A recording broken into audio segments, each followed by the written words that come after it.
दोस्तों, आज के वीडियो में आपको ये बताऊंगा कि ज्योतिष द्वारा लाभकारी रोजगार या व्यवसाय के बारे में संकेत कैसे प्राप्त करें। दोस्तों, इस बारे में मैं आपको कुछ सामान्य सिद्धांत और कुछ मोटी मोटी बातें बता दूंगा, जिससे कि आप अपनी कुंडली देख के लाभकारी व्यवसाय के बारे में खुद स्वयं निर्धारण कर पाएंगे। देखिए, जो दसवां घर होता है या 10th हाउस होता है, वो हमारे नौकरी या रोजगार या पेशे से संबंधित होता है। तो सबसे सामान्य सिद्धांत ये है कि जो सूर्य, चंद्र या लग्न, इन तीनों में जो सबसे बलवान हो उससे दशम स्थान पे जो ग्रह स्थित हैं उनके आधार पर लाभदायक व्यवसाय के बारे में बताना चाहिए। जैसे ये देखिए बताया है, ये देखिए ये 10th हाउस है। और मान लीजिए कि जो है वो लग्न सबसे बलवान है, तो लग्न से 10वें स्थान पे ये 10वां स्थान है। तो इसके आधार पे जो है हमें बताना होगा। तो अब ये हम कैसे जानें कि भाई कौन सा बिजनेस या कौन सा प्रोफेशन जो है ज़्यादा लाभदायक होगा। तो 10th हाउस में जो ग्रह स्थित हो उसके आधार पे हमें लाभदायक व्यवसाय के बारे में बताना चाहिए।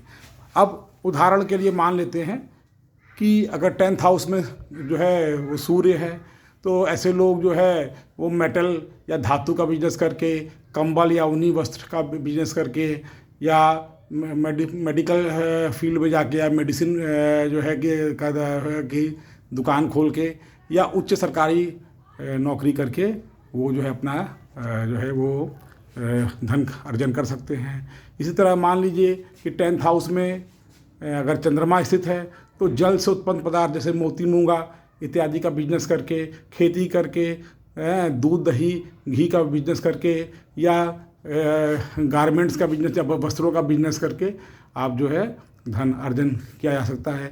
यदि मान लीजिए 10th हाउस में अगर मंगल स्थित है, तो पुलिस या फौज की नौकरी हो गई, जो सर्राफ का काम हो गया, या रेस्टोरेंट या होटल खोल के धन का अर्जन किया सकता है।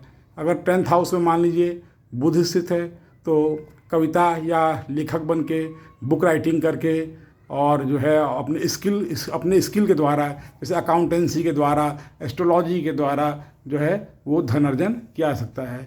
यदि मान लीजिए 10th हाउस में अगर बृहस्पति है, तो टीचिंग के द्वारा, बैंकिंग के द्वारा या धार्मिक कार्य करके जो है वो धन अर्जन किया जा सकता है। यदि 10th हाउस में मान लीजिए शुक्र है, तो जो है वो म्यूजिक के द्वारा, सिंगिंग के द्वारा, डांसिंग के द्वारा, या और भी जो कलात्मक कार्य करके धन अर्जन किया जा सकता है। यदि मान लीजिए 10th हाउस में शनि है, तो कोई सरकारी जॉब करके, नौकरी करके, या मोटे अनाज जो है वो उनका क्रय विक्रय करके, फर्नीचर का काम करके भी जो है वो धन अर्जन किया जा सकता है। दोस्तों, ये बात बता दूं कि जिस समय ज्योतिष की किताबें लिखी गई थी, तो उस समय जो प्रोफेशंस थे वो लिमिटेड थे। अब आजकल प्रोफेशंस अनलिमिटेड हैं। तो यहाँ पे जो लिस्ट है ये एक्सक्लूसिव नहीं है, ये केवल एक संकेत मात्र है, और हमें अपने खुद विवेक का इस्तेमाल करके जो है निर्णय करना चाहिए कि कौन सा बिजनेस जो है।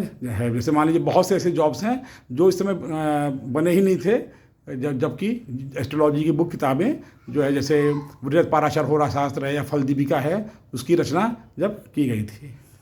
अच्छा दोस्तों, एक विशेष बात यह है कि एक तो मैं जनरल सिद्धांत बता दिया कि 10th हाउस में स्थित जो भी प्लानेट है उसके आधार पे, ग्रह है उसके आधार पे लाभदायक व्यवसाय हमको बताना चाहिए। लेकिन मान लीजिए अगर 10th हाउस ब्लैंक हो, 10th हाउस में कोई प्लानेट ना हो, तब हम कैसे जानें कि कौन सा बिजनेस करें या कौन सा रोजगार करें। तो दोस्तों, ये बता दें कि अगर 10th हाउस अगर रिक्त है, तो जो 10th हाउस का जो इमीडिएट लॉर्ड है या दशमेश है, वो नवांश कुंडली में जिस राशि में स्थित है उस राशि के स्वामी के आधार पे व्यवसाय बताना चाहिए। तो दोस्तों, आज मैंने आपको एक जो रोजगार के बारे में जनरल बात कही, और जो है इस आधार पे आप जो है कुंडली का अध्ययन करके जो है लाभ प्राप्त कर सकते हैं।